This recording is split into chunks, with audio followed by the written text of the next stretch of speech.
mysterious library of lost memories. In a small town tucked away between misty hills and ancient forests, there was a story that everyone knew, but few believed. It was about a library, a strange hidden place, deep in the woods, where lost memories were said to be stored.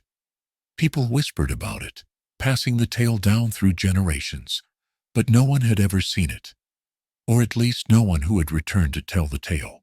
One chilly autumn evening, a woman named Clara arrived in the town. She was a historian by trade, someone who spent her days piecing together fragments of the past. But there was something more to Clara, a longing she couldn't quite explain, a sense that something vital was missing from her life. She had heard the legend of the mysterious library and felt an almost magnetic pull toward it. She couldn't ignore the feeling that the library held something she desperately needed to find. With nothing but a flickering lantern and her worn leather boots, Clara ventured into the forest. The trees stood tall and silent, their leaves rustling in the cool breeze like 1,000 whispered secrets. As the daylight faded, the woods grew darker and more foreboding.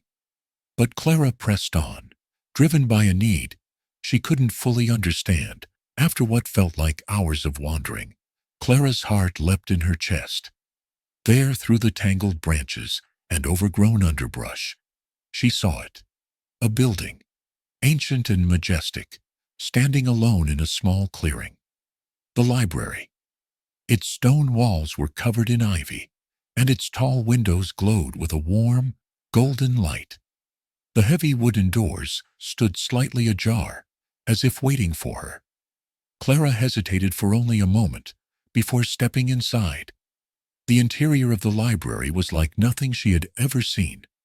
It was vast, with towering bookshelves that seemed to stretch endlessly into the shadows.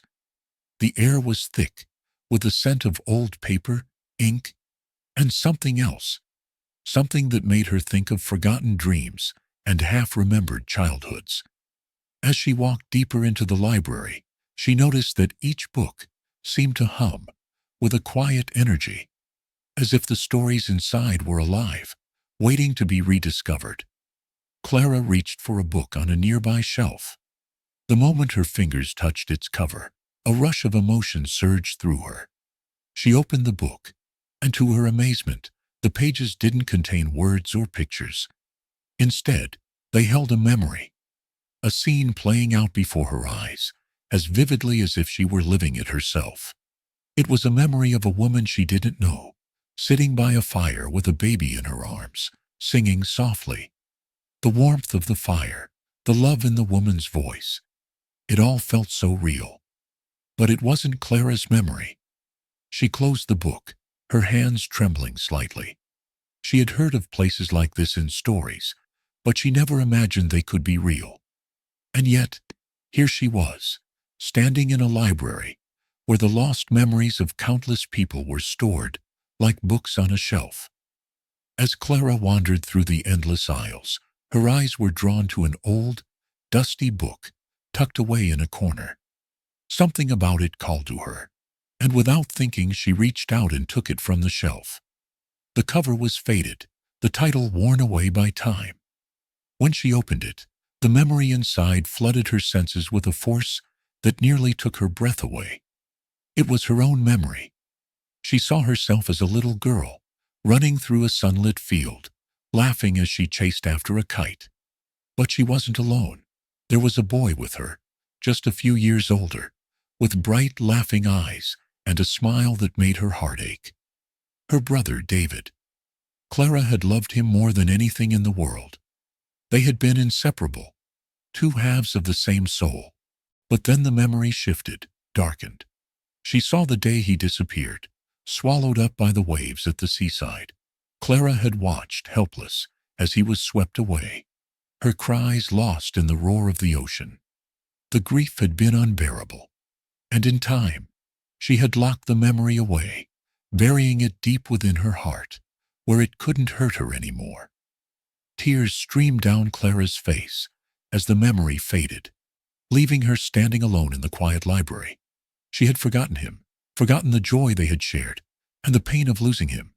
But now, Standing in this strange magical place, the memories came flooding back, raw and real. Clara gently closed the book and held it to her chest. She realized now that the library wasn't just a place where memories were kept. It was a place where they could be found again. It was a sanctuary for those who had lost parts of themselves along the way. A place where they could remember, heal, and perhaps even find closure. As she walked back through the forest, the library disappeared behind her, fading into the mist as if it had never been there at all. But Clara knew better. She knew that the library was real, that it would always be there, waiting for those who needed it. Clara returned to the town, her heart lighter than it had been in years. She would never forget her brother again. Instead, she would cherish the memories of him, holding them close, like a precious treasure. The library had given her the greatest gift of all, a chance to remember, to grieve, and to love once more. And so the legend of the mysterious Library of Lost Memories continued to spread, whispered from one generation to the next. Some would seek it out, driven by the same longing that had led Clara there. And perhaps, like her, they would find what they were looking for, a piece of themselves they had thought lost forever, hidden away in the pages of a book, waiting to be found.